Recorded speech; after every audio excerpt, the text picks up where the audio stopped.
बिस्मिल्लाहिर्रहमानिर्रहीम, अस्सलाम वालेकुम। आप देख रहे हैं प्रोग्राम न्यूज़ फीड। मैं हूं मुर्तज़ा डार। प्रोग्राम में बात करेंगे मुल्क की सियासी सूरत हाल के हवाले से। ये जानने की कोशिश करेंगे मुल्क के सियासी मामला किस समत में बढ़ते हुए दिखाई दे रहे हैं। Former minister federal government represent कर चुके हैं, साइंस टेक्नोलॉजी समेत इंफॉर्मेशन की वजारत भी संभाल चुके हैं। जनाब फवाद चौधरी साहब इस वक्त अदालत में थोड़ी देर पहले पेश हुए। उनके जिस्मानी रिमांड के हवाले से कुछ इतलात ये आ रही हैं कि उनके रिमांड मंजूर हो चुका है। कुछ इतलात अभी ये है कि जो उनका रिमांड मंजूर नहीं हुआ, महफूज हुआ है रिमांड के हवाले से जो फैसला है अदालत का, और कुछ ही देर के अंदर जो है उसके ऊपर फैसला सुना दिया जाएगा। लेकिन जो कुछ भी होगा उससे कबल चंद ही घंटों के अंदर जो कुछ हो चुका है उस पर आज हम बातचीत करेंगे, जानने की कोशिश करेंगे कि फवाद चौधरी साहब को जिस ज़ुमरे में या जिस इल्ज़ाम में उठाया गया, जो एफआईआर उन पर लॉन्च की गई और जो उन्होंने टेलीविज़न के ऊपर स्टेटमेंट दी, वो स्टेटमेंट क्या थी। इस हवाले से क्रिटिसिज्म को बहुत ज़्यादा डिस्कस किया जा रहा है कि जी इदारों के ऊपर आप क्रिटिसिज्म कर सकते हैं या नहीं कर सकते। फ्रीडम ऑफ एक्सप्रेशन के ऊपर बातचीत हो रही है, आइन और कानून के हवाले से बातचीत हो रही है, पाकिस्तान तहरीक इंसाफ के मुस्तकबिल के हवाले से बातचीत हो रही है। इमरान खान साहब ने थोड़ी देर पहले जो है वो मीडिया से बातचीत की, एक प्रेस कॉन्फ्रेंस थी जिसके अंदर वो खिताब कर रहे थे। उन्होंने मुख्तलिफ अपने कंसर्न जो है वो हाईलाइट किए और उसके अंदर प्राइमरली उनका कहना यह था कि अवाम को बिलाखिर अपने हुकूक की खातिर खुद निकलना होगा, खुद उठना होगा। अगर वो नहीं उठेंगे तो फिर बहुत देर हो जाएगी। साथ ही साथ आज हम ये भी जानने की कोशिश करेंगे कि ये सब कुछ जो हो रहा है इसका मुल्क की मईशत पे क्या असर है, अवाम की किसको कितनी फ़िक्र है, और अवाम इस सबसना के अंदर जो IMF, उसके आफ्टर मैथ और जो सियासत और उसके आफ्टर मैथ है उसमें आज कहाँ पर खड़ी है। गुफ्तगू का बाकायदा आगाज़ करते हैं। प्रोग्राम में मुझे ज्वाइन शोएब शाहीन साहब, सदर हैं Islamabad high court bar association के। जहांगीर जदून साहब हमें ज्वाइन कर रहे हैं, एडवोकेट जनरल इस्लामाबाद हैं। और जमशेद इकबाल चीमा साहब हमें ज्वाइन कर रहे हैं, पाकिस्तान तहरीक इंसाफ के सीनियर रहनुमा है। अब तीनों मेहमानों का बहुत शुक्रिया। सबसे पहले चीमा साहब, मैं गुफ्तगू का आगाज़ आपसे करना चाहूँगा क्योंकि इस वक्त आपकी जो जमात है उसके गिर्द ही तमाम तर खबरें गर्दिश कर रही है। सबसे पहले तो आप फरमाइए जो आज हुआ, जो खान साहब ने कहा, और उसके बाद आपका जो लाएअमल है, जो प्लान ऑफ एक्शन है, क्या कहेंगे, कैसा देखते हैं, क्या उम्मीद लगाए बैठे हैं? देखें, उम्मीद तो हमारी हमारी वो है वोट। जमहूरी चलती है वोट से, और जिसके पास वोट है उसके बराबर कोई भी नहीं है। रेलिवेंट वो है जिसके पास वोट है, और जिसके पास वोट नहीं है उसे कितना भी कुछ भी कर लें आप उसे रेलिवेंट नहीं कर सकते। ये बड़ी फेवरेट जमात है यहाँ पे, PD जमात इस्लामी इनकी हैंडलर की या न्यूट्रल्स की। मुस्लिम लीग काफ बड़ी उनकी फेवरेट होती थी, जो रिशियात हुसैन बाकी मतलब कुछ लोग, आज तक किसी का कोई सियासी मुस्तकबिल नहीं था। सो बेसिकली यहाँ पे वोट ने फैसला करना है। ये मुल्क ना किसी के बाप ने खरीदा ना फतह किया, ये बना था वोट से। आइंदा भी फैसला इसका वोट से होना है। यहाँ पे जो भी थोड़ा बहुत जो भी जमहूरियत है ड्यूटी से अल्टीमेटली इलेक्शन करवाना पड़ता है। इलेक्शन करवाना पड़ता है, उसमें कुछ ना कुछ धांधली का एलिमेंट रखे तो फिर भी जाके प्लस माइनस उसमें कोई 30 को 50 नहीं किया जा सकता, 51 नहीं किया जा सकता, उसमें 45 को 51 कर सकता है, इससे आगे भी जा नहीं सकता। अब 60% 70% वोट हमारे पास आ गया है। अब हमारी तो आप कह लें कि जो फ्यूचर लाए अमल है वो तो यही है कि हम डे बाय डे ज्यादा पॉपुलर हो रहे हैं। कि पाकिस्तान में एक लोगों को इदराक हुआ कि शायद यहाँ पे कुछ लोगों का जो काम कर रहे हैं वो उनके करने का नहीं था, जो उनकी जुरिस्डिक्शन नहीं है, जो उनकी उनका मैंडेट नहीं है, शायद वो कर रहे हैं। तो उससे इस मुल्क में खराबी पैदा हुई। इज्तिमाई दानिश को रिफ्यूज किया गया, वोट और वोट की जो राय है अवाम की राय उसको रिफ्यूज किया गया है। उसे रिफ्यूज किया गया तो मुल्क पीछे रह गया। या तो मुल्क तरक्की कर जाता, हम मान लेते कि सिस्टम ठीक है, चाइना वालों ने तरक्की कर ली, उनका सिस्टम उन्होंने मान लिया, ठीक है। बाद और मुल्क है जहाँ जहाँ भी तरक्की हुई है, वो आपके लिए जर्मन हो, वो जापान हो, साउथ कोरिया हो, जिस मुल्क ने तरक्की की है वहाँ चांसलर था, सदर था, प्राइम मिनिस्टर था, जो भी था लोगों ने मान लिया। जहाँ पे तरक्की नहीं हुई और पीछे रह गया मुल्क, वहाँ जो सिस्टम था उसे लोगों ने जाहिर उसे बेजारी का इजहार करना है। यहाँ पे हमारे यहाँ जो आपके लिए मार्शल लॉ और दूसरा हो गया यू कैन से कि ये जो स्टूल किस्म के पपट किस्म के सियासतदान, उसकी वजह से करप्ट किस्म के बंदे हैंड पिक करके उनको सियासतदान बनाना, क्यारियों में पालना, उससे मुल्क पीछे रह गया। करप्शन आम हो गई। यहाँ पे एक जो हैव और हैव नॉट के दरमियान जमीन आसमान का फर्क पड़ गया। इस मुल्क से सारी की सारी मनी लॉन्ड्रिंग होकर बाहर पैसे जा रहे हैं। जिस तरह 5000 गोरा यहाँ पे से इंडिया को लूटता था, आज 2000 काला जम पे है। वो 2000 काले अंग्रेज जो है वो पैसे बाहर ले जाते हैं। लिहाजा ये जो सिस्टम डेवलप हुआ है वो लोगों को काबिल कबूल नहीं है। अच्छा, और जो दो पार्टियां इसमें जो पार्टियां हैं PDM की, अगर बड़ी पार्टियां देखें तो उनकी जो फिलॉसफी है सियासत की वो है कि ताकत और दौलत का इर्तकाज, और उसके बाद अपनी विरासत जो है अपने बच्चों को मुंतकिल करना वोट की शक्ल में। ये दोनों काम अच्छा सर, मेरी बात सुनिए चीमा साहब, मेरी बात सुनिए, ये जो आप चीज़ फरमा रहे हैं, मेरी बात सुनिए, ये जो सर आप चीज़ फरमा रहे हैं, इस पे तो ग्रेटर और ग्रैंडर डिबेट जाहिर है कई सालों से चलती आ रही है और इस पे बहुत ही लोगों के सख्त ओपिनियन भी हैं, कुछ के बहुत इनके साथ भी ओपिनियन है। अब सवाल ये है कि मौजूदा हालात के अंदर क्या करना है। आपने अर्ली इलेक्शन के हवाले से बहुत सारे स्टेप्स लिए, पंजाब की असम्बली तहलील कर दी, केपी की असम्बली तहलील कर दी, 48 घंटों के अंदर ऐलान होना था कि इलेक्शन कब होने, वो नहीं हुआ, 90 रोज़ के अंदर इलेक्शन कराए जाने थे, वो नहीं हुआ, यकम को मरदमशुमारी होनी है। इस वक्त इंस्टेंट जो आपकी मूव्स हैं, क्या वो उसी तरह आपको रिजल्ट्स दे रही हैं जिस तरह आपने एक्सपेक्ट किए थे? क्योंकि लोगों का ख्याल ये है कि शायद पाकिस्तान तहरीक इंसाफ के साथ कोई हैंड हो गया, उनको वो नताइज नहीं मिल पाए जो वो करना चाहते थे। लेकिन हैंड करने की कोशिश तो सुबह दोपहर शाम होती है, हर रोज हो रही है। वो इलेक्शन कमीशन की तरफ से हो, वो आप कह लें किसी के क्वेश्चन में हो, किसी अदालत के थ्रू हो, किसी भी तरह हो, किसी पुलिस के हवाले से हो, वो FIA के हवाले से हो, वो तो हैंड तो हमारे साथ हर रोज करने की कोशिश की जाती है। लेकिन यहाँ छोटा मोटा आइन और कानून मौजूद है। ये या तो मार्शल लॉ लगा दें या इन्हें इलेक्शन कराने पड़ेंगे। इलेक्शन कराएंगे तो ये हमें हरा नहीं सकते, हमने जीतना है और बड़ी लीड से जीतेंगे, क्योंकि इसे सारे चोरों का मिला के वोट 25% से कम रह गया है। सारे चोरों का वोट मिला के 25% से कम रह गया है लोगों ने। और साथ ये नैरेटिव चलता था बाद में हमारे दोस्तों का, हमारे दोस्तों को नैरेटिव चलता है, वो भी फेल हो गया। लोग उन्हें पहले समझते थे सोल्यूशन ऑफ द प्रॉब्लम, अब लोग समझते काज ऑफ प्रॉब्लम। जिन लोगों को सोल्यूशन ऑफ प्रॉब्लम समझा जाता था वो काज ऑफ प्रॉब्लम बन गए हैं, रीजन ऑफ द इशू बन गए हैं, तो वो भी फारग हो गए। लिहाजा आज जो नवाज शरीफ, शहबाज शरीफ और जरदारी के साथ खड़ा होगा वो खुद दागदार हो गया। लिहाजा ये हमारे बाजवा साहब की मेहरबानी कि वो पूरे अदारे को दागदार करके शुक्रगुजारी उनकी करनी है या उनको जो भी करना है कर्ज करना है अदारे वाले करें। बाजवा साहब ने अदारे का बेड़ा गर्क कर दिया। लिहाजा आज यू कैन से कि ये जो है ना हमारा वोट जो 60%, 65% या 70% हमारा वोट है, उसके होते हुए हमारा कुछ नहीं कर सकते। ये छोटी मोटी शुरलियां पटाखे छोड़ सकते हैं, क्योंकि 3 दिन से लाइट बंद है। 3 दिन से लाइट बंद है, यहाँ पे आटा तकरीबन दुगना महंगा हो गया है, यहाँ पे ऑलमोस्ट गैस दुगनी महंगी हो गई, अवेलेबल नहीं है।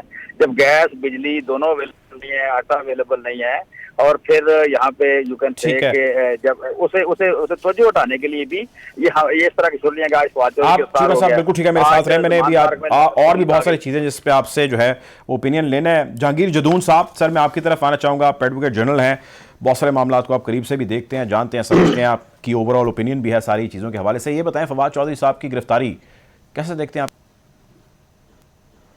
बिस्मिल्लाहिर्रहमानिर्रहीम। देखें जी, फवाद चौधरी साहब ने एक लैंग्वेज इस्तेमाल की है एक आईनी इदारे के खिलाफ, तो उन्होंने इंडिपेंडेंटली बगैर वो कुछ छुपा छुपाया नहीं, सामने सेक्रेटरी जो इलेक्शन कमीशन है उसने जाके सारा मजमून और सारा जो भी बातें थी उनकी वो रिकॉर्ड करा के जो FIR की है, तो FIR के बाद वो अरेस्ट हो गए हैं। तो अरेस्ट पे तो आपकी ओपिनियन दूसरी की भी नहीं हो सकती किस तरह हुए। तो फिर उन अरेस्ट के खिलाफ उन्होंने आज लाहौर हाई कोर्ट में एक पिटीशन फाइल की, तो लाहौर हाई कोर्ट ने फिर उस पिटीशन को डिसमिस कर दिया। उन्होंने कहा जी आप जाके इस्लामाबाद हाई कोर्ट के अंदर फाइल करें, क्योंकि हमारी अब जो है वो टेरिटोरियल जुरिसडिक्शन नहीं है। पहले इन्होंने जाके ये पिटीशन की है कि फवाद चौधरी साहब को अगवा कर लिया गया है। तो जब लाहौर हाई कोर्ट ने देखा है कि प्रॉपर FIR हुई है और FIR के अंदर जो है इनको अरेस्ट किया गया प्रॉपर इस्लामाबाद से पुलिस की है, तो उसके बाद इनकी पिटीशन वहाँ पे डिसमिस हो गई है। तो अभी ये इस्लामाबाद पुलिस की स्टडी में है, तो law will take its own course. उन्होंने जो कुछ किया है नहीं किया है, अब मामला कोर्ट के अंदर सब जुडिस है। तो इसमें अब देखें किसी दो डिफरेंट ओपिनियन है जो वो इस हवाले से आप क्या कहेंगे कि ज़रा फॉर्मर वो फेडरल मिनिस्टर हैं, कोई मेरे जैसा आम शख्स तो है नहीं जिसको इस तरह कानून में गिरफ्तार कर लिया जाए। जो गिरफ्तारियां हुई हैं, कोई प्रोटोकॉल्स हैं आपके ख्याल से जिनको तमाम लीगल लकूनस को फॉलो किया गया?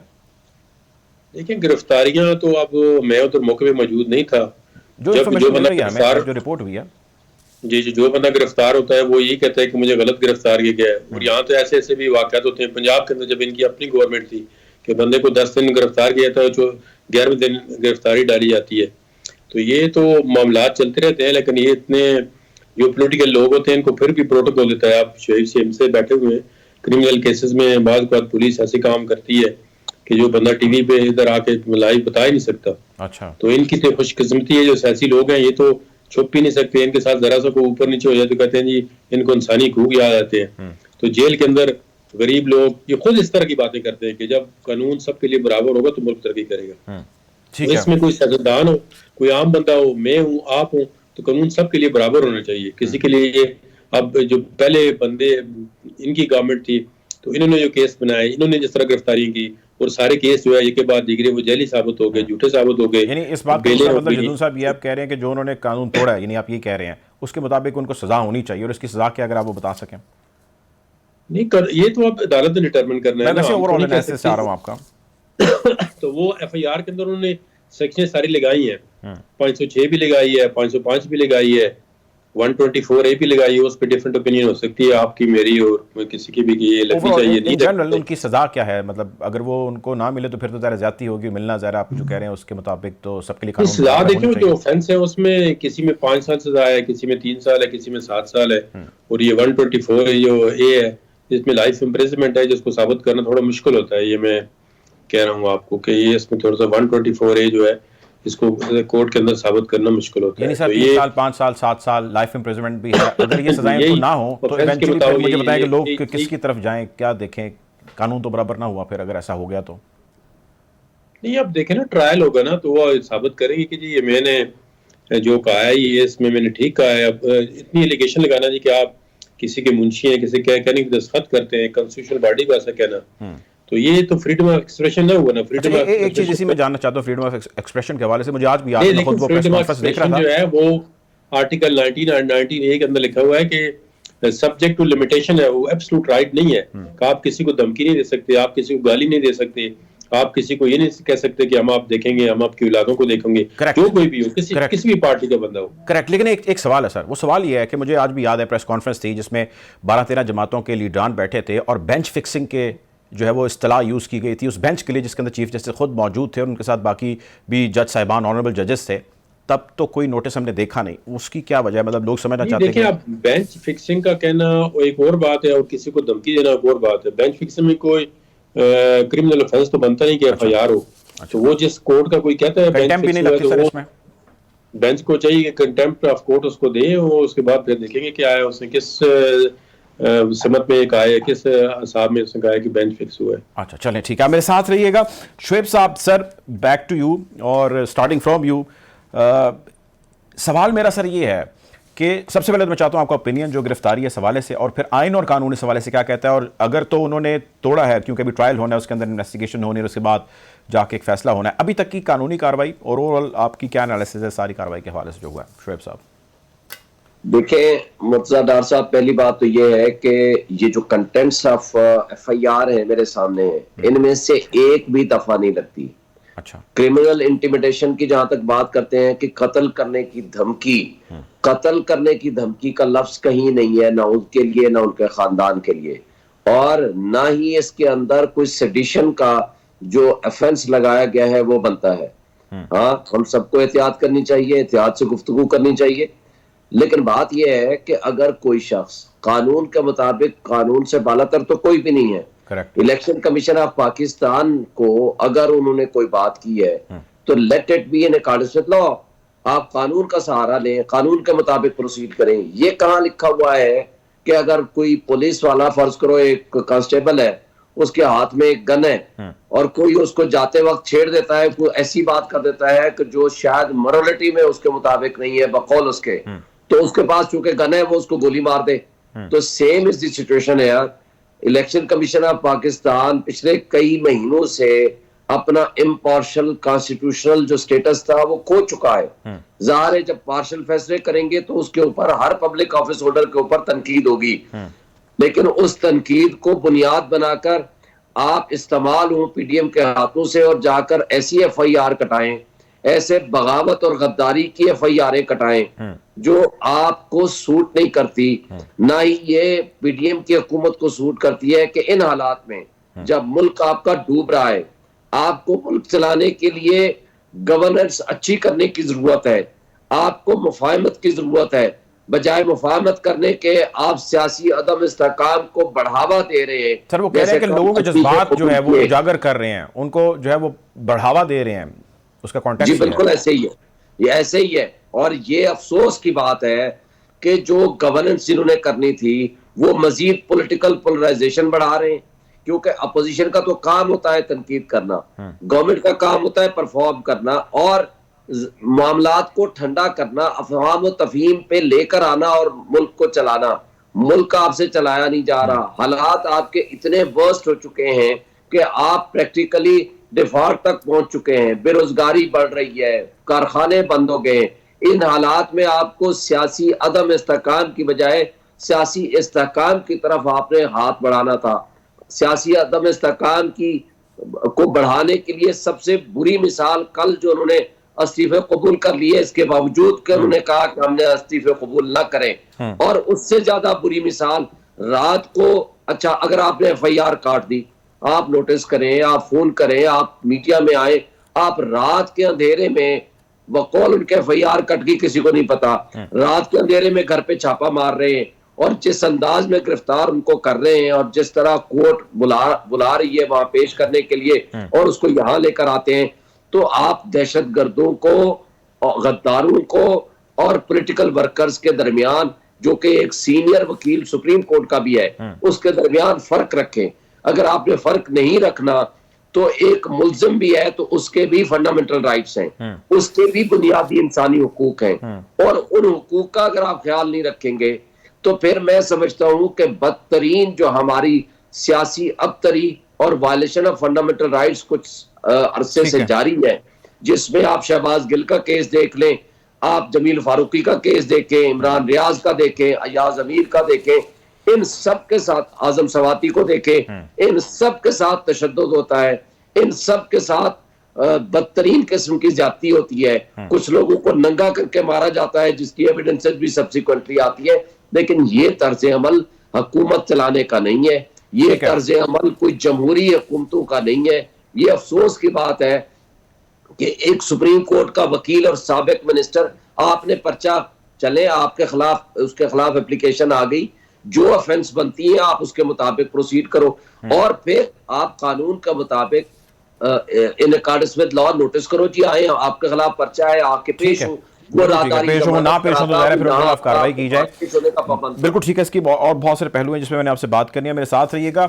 चीमा साहब आपकी तरफ ही मैं आता हूं, मैं जदून साहब की तरफ दोबारा जाना चाहता हूं। जदून साहब ये फरमाइएगा कि जिस तरह ये भी जिक्र कर रहे हैं इस वक्त शोएब साहब भी, और ये जितने भी इससे गुजर चुके हैं इस प्रोसेस से, वो गिल साहब हों, आजम सवाती साहब हों, इमरान रियाज हों, या बाकी जितने भी लोग हों, उनमें लार्जली ने कहा कि हम पे तशद्दुद हुआ, बदतरीन तशद्दुद हुआ, मुख्तलिफ जिन भी केसेस के अंदर हमें उठाया गया था।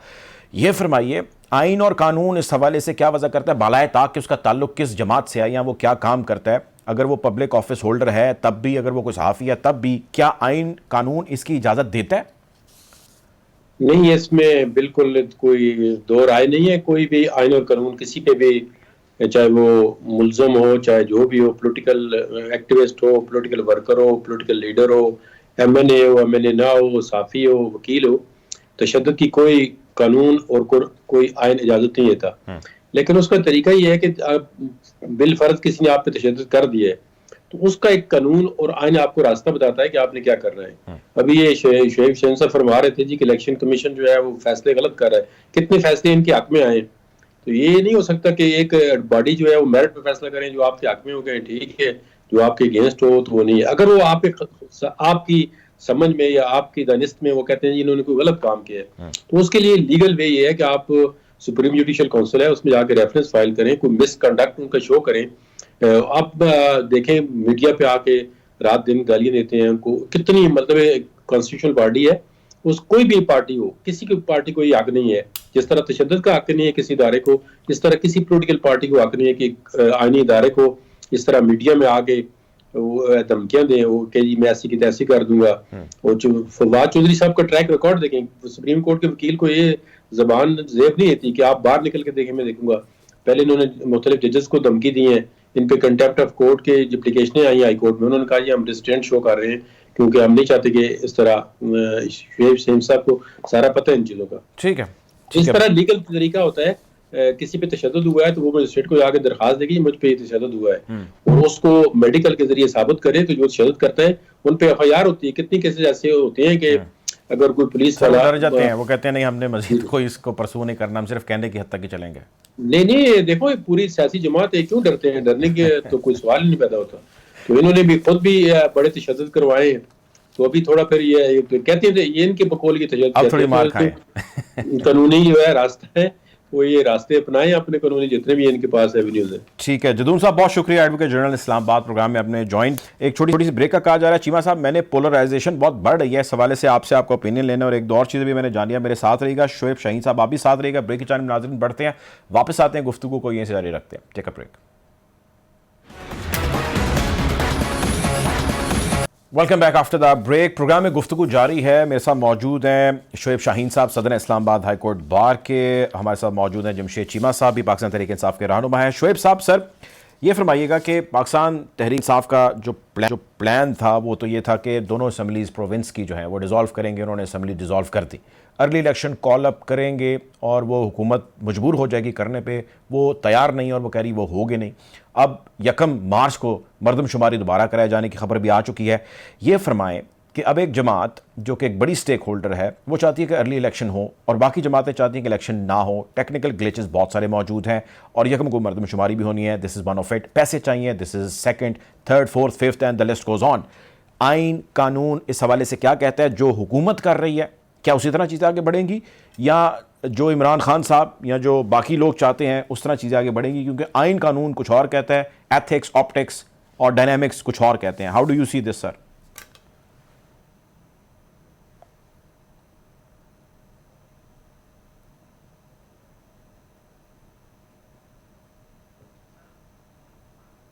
जी शोएब साहब, मैं आपकी आवाज़ नहीं आ रही शोएब साहब, मैं सुन नहीं पा रहा आपको। अगर आपने मेरा सवाल सुना तो आप प्लीज़। जी, अब आपको मेरी आवाज जी, आ रही है? मैं सुन पा रहा हूँ आपको। जी जी डॉक्टर साहब, पहली बात तो यह है कि पीडीएम के तमाम लीडर्स ने ये बारहा कहा कि जनाब इमरान खान साहब 2 असम्बलियां डिसॉल्व करें और हमसे आकर के अगले ही दिन इलेक्शन ले लें। ये कौम के साथ इन्होंने वादा किया। करेक्ट। और कौम के साथ किया हुआ वादा बगैर किसी वजह के उन्होंने टर्न डाउन कर दिया और आकर के आज कोई तोजी पेश नहीं की कि जब इमरान खान साहब ने इनकी इस ऑफर को एक्सेप्ट करते हुए अपनी दोनों असम्बलियां तोड़ दी हैं। अब आते हैं लीगली, क्या ये 90 डेज में इलेक्शन कराने के पाबंद हैं? बिल्कुल हैं। देखें, अगर तो असम्बली अपनी मुद्दत पूरी कर जाए फिर तो उसका टाइम है 60 डेज। अगर असम्बली को किसी भी एक दिन हो पहले या कई दिन पहले हो, जब बिल रिजॉल्व किया जाता है तो उसका टाइम है 90 डेज। कॉन्स्टिट्यूशन किसी और चीज की इजाजत नहीं देता कि 90 डेज से ओवर एंड अबव ले जाएं। ये with in 89 days, with in 90 days से 91 डेज भी नहीं कर सकते। ना तो ये कर सकते हैं, ना गवर्नर कर सकता है, ना इलेक्शन कमीशन ऑफ पाकिस्तान कर सकता है। इनकी जो बौखलाहट का आलम है, जो इनका अंदाज है, जिस अंदाज से ये इस्तीफे कबूल कर रहे हैं, इसके बावजूद कि उन्होंने आकर कहा कि हमारे इस्तीफे कबूल ना करें, मैं समझता हूं इसमें तो इमरान खान साहब ने पॉलिटिकल इस्तेहकाम, सियासी इस्तेहकाम करने की कोशिश की और उसके बाद इनका जो तर्ज अमल आया सामने वो आपके सामने है। इलेक्शन कमीशन ऑफ पाकिस्तान ने फैसल न्याजी एमपीए का जब आया फैसला स्पीकर की तरफ से कि जनाब इसने रिजाइन कर दिया है, तो आप सर यहीं से गुफ्तगू जारी रखिएगा। आप शोएब साहब मेरे साथ हमें शाह महमूद कुरैशी साहब ज्वाइन कर रहे हैं, पाकिस्तान तहरीक इंसाफ के सीनियर रहनुमा। Welcome to the show Shah साहब। शाह साहब ये फरमाइएगा कि आज की गिरफ्तारी पे आपका मौक़िफ़ तो मैंने बड़ा तफसीली देखा, आपने काफ़ी वोकल थे, इस बारे में बोला भी। अभी ये फरमाइएगा कि इस चीज़ें किस समत में, किस डायरेक्शन में बढ़ रही हैं? लोगों को कुछ क्लैरिटी नहीं। इमरान खान साहब की गिरफ्तारी के हवाले से भी खबरें गर्दिश कर रही हैं, वो कह भी चुके हैं। How do you see this sir? देखिए, बिल्कुल ये अफवाहें गर्दिश कर रही हैं और ये ऐन मुमकिन है कि हुकूमत उनके खौफ से, उनके बयानिए के खौफ से, उनकी मकबूलियत से इतनी खाइफ है कि वो ऐसा कर गुजरे ताकि वो अपनी जो लीडरशिप है, जो क़यादत है, जब जैसे वो रिकवर कर रहे हैं और उन्होंने कहा है कि जैसे मैं रिकवर करता हूँ और सेहतयाब होता हूँ तो मैं फिर आवाम में बाहर निकलूंगा, तो उस खौफ से कि वो बाहर निकलते हैं और लोगों को मोबिलाइज करने में कामयाब होते हैं। और हुकूमत की जो कारकर्दगी है, महंगाई का तूफान है, IMF का जो नया मुआहिदा है, उससे लोगों में जो बेचैनी पाई जा रही है वो कहीं इमरान खान उस वेव को उभारने में कामयाब ना हो जाए और वो वेव इस हुकूमत को बाहर ले जाए। ठीक है। अच्छा सर, ये फरमाएं कि अब जो फवाद चौधरी साहब की आज गिरफ्तारी हुई वो हम सब ने देखा और आप हमसे बहुत बेहतर जानते हैं। इस सब में इलेक्शन कमीशन के जानिब से FIR का फाइल करना, उसके बाद जिस तरह पुलिस का आना और उनको इस्लामाबाद तक पहुंचाना और मुख्तलिफ जगहों पे जहाँ पे लीगली उनकी रिक्वायरमेंट थी वहाँ पेश होना और कुछ पे पेश ना होना, ये सारी जो ट्रेजेक्ट्री है, ये आपको लगता है कि पुलिस ने उसी तरह की है जिस तरह पुलिस को कही गई है, या पुलिस का प्रोटोकॉल ऐसे जिस तरह फॉलो करते हैं, या गवर्नमेंट ने ही सारा कुछ किया? I mean, do you see the direct involvement of government और डू यू सी और think of something else as well? देखिए, इसमें गवर्नमेंट का, इलेक्शन कमीशन का एक नेक्सस तो वाज़े दिखाई दे रहा है ना।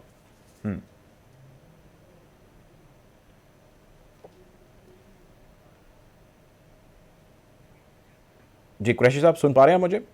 जी, मैं कर रहा हूँ कि गवर्नमेंट का और इलेक्शन कमीशन का एक नेक्सस वाज़े दिखाई दे रहा है। जी ठीक है, समझ गया आपकी बात। अच्छा ये फरमाइएगा sir, early elections is the need of the hour, ये आप भी कहते हैं और आपकी बहुत सारे लीडरशिप के बाकी लोग भी कहते हैं। अभी तक के जो डेवलपमेंट्स हैं, पंजाब की असम्बली तहलील हो जाना, KP की असम्बली तहलील हो जाना, 48 घंटों के अंदर गवर्नर का ऐलान करना ना होना, और 90 रोज़ वाला जो मामला है, लग यूँ रहा है या ऑप्टिक्स यूँ समझ आ रहे हैं कि फ़िलहाल तो ऐसा होता नज़र नहीं आ रहा। जब ऐसा नहीं होगा, then what exactly you guys are going to do? देखिए, हम तो अपनी कोशिश करेंगे कि अपने मकसद के हसूल के लिए अपनी आईनी, कानूनी, सियासी जदोजहद जारी रखें, लेकिन इसका नुकसान पाकिस्तान को बेपनाह होगा। ये हुकूमत अगर बरकरार रहती है, जिसके पास कोई एक्शन प्लान नहीं है, जिसके पास अवाम का मैंडेट नहीं है, जिनके पास कोई रोड मैप नहीं है, वो पाकिस्तान को बेहद नुकसान पहुंचाने की इनमें ये पूरी सलाहियत है। ठीक है, ये फरमाइएगा कि इमरान खान साहब ने एहतजाज का कहा आज लोगों को, और उन्होंने कहा कि लोगों को अपने हुकूक के लिए खुद उठना होगा, निकलना होगा। ये फरमाइए कि कोई ग्रैंड, कोई मैसिव, कोई मेहमत किस्म का आप प्रोटेस्ट लॉन्च करने जा रहे हैं in the leadership of Imran Khan साहब, या अभी you are waiting for some things to happen, और whatever is the plan?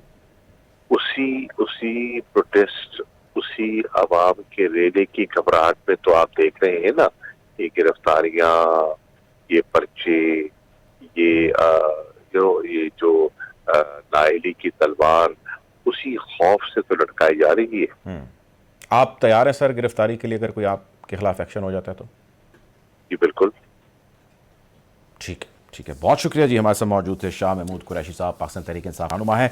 Back to Shoaib साहब, हम बात कर रहे थे शुएब साहब के लीगल क्या कॉम्प्लिकेशंस है जनरल इलेक्शंस अभी तक कॉल अप होने के। आप फरमा रहे थे कि 90 रोज़ का जो वक्त है उसको ना ज़्यादा किया जा सकता है ना कम किया जा सकता है। सर, मैं आपको गुजारिश कर रहा था कि जो भी तरीक़ाकार ये करने की कोशिश करें, खा वो सेंसस का हो या वो कोई भी और मर्दमशुमारी हो, कोई हल्का बंदियों का झगड़ा डालने की कोशिश करें, ये सारी हल्का बंदियां मुकम्मल हो चुकी हैं पिछले साल। किसी किस्म की कोई रीजनिंग है ही नहीं जिसकी बुनियाद पर आइन से मावरा ये कदम कोई उठा ले।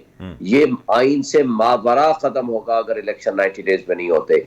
तो जब तक ये आइन मौजूद है, जब तक इस आइन के ताबे हैं सारे इदारे, तो इसको कोई इदारे में हिम्मत जुर्रत नहीं है कि वो इसको वायलेट कर सके।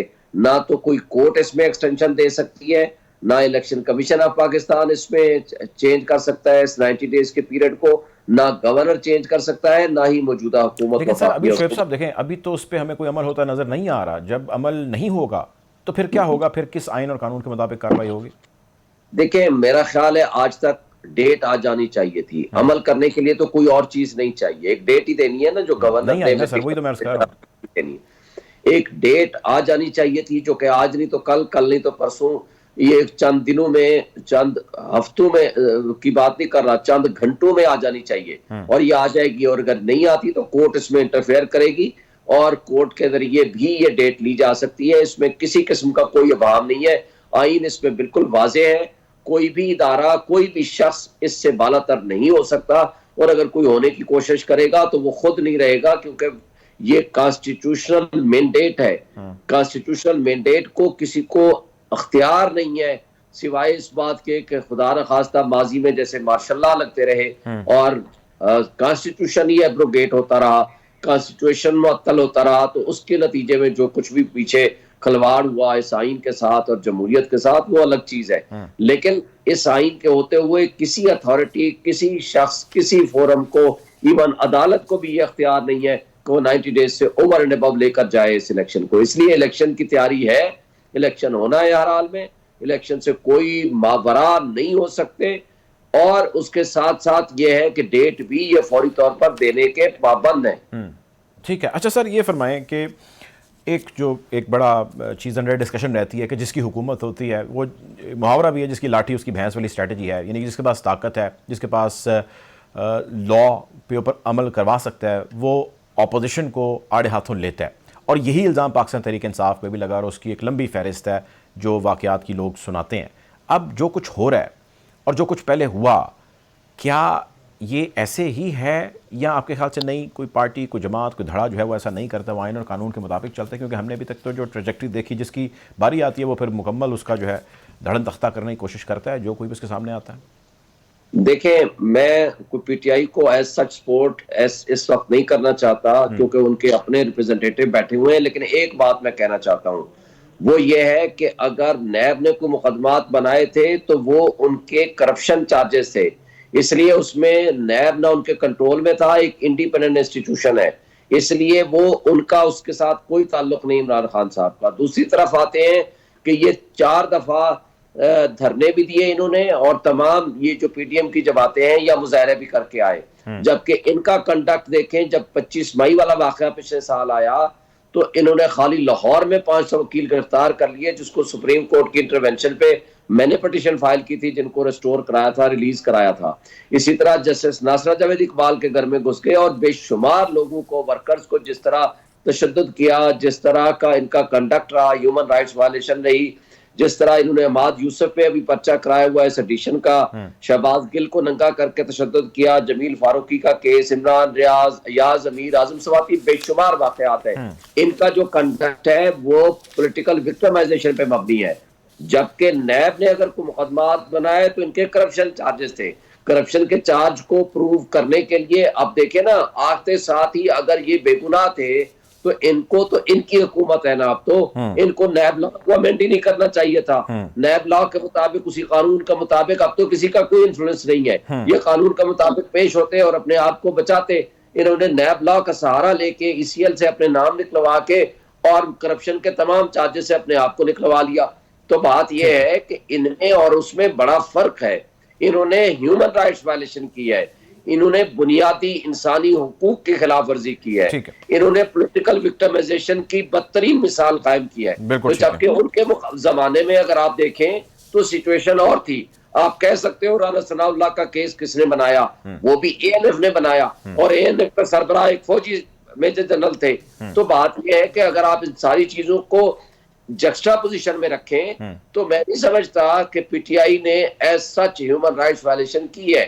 आप दूसरी तरफ देखें, जैसी कि अभी मौजूदा जो है वो आप कह रहे हैं कि हुकूमत के अंदर हो रही है। शोएब शाहीन साहब का बहुत शुक्रिया, सदर Islamabad high court bar association, आपने प्रोग्राम के लिए वक्त निकाला। जमशेद इकबाल चीमा साहब, आपका बहुत शुक्रिया। नाज़रीन, प्रोग्राम का वक्त खत्म हो जाता है, हालात हाज़िरा से आपको यूं ही आगाह रखेंगे। अपना ख्याल रखिए, अल्लाह हाफ़िज़।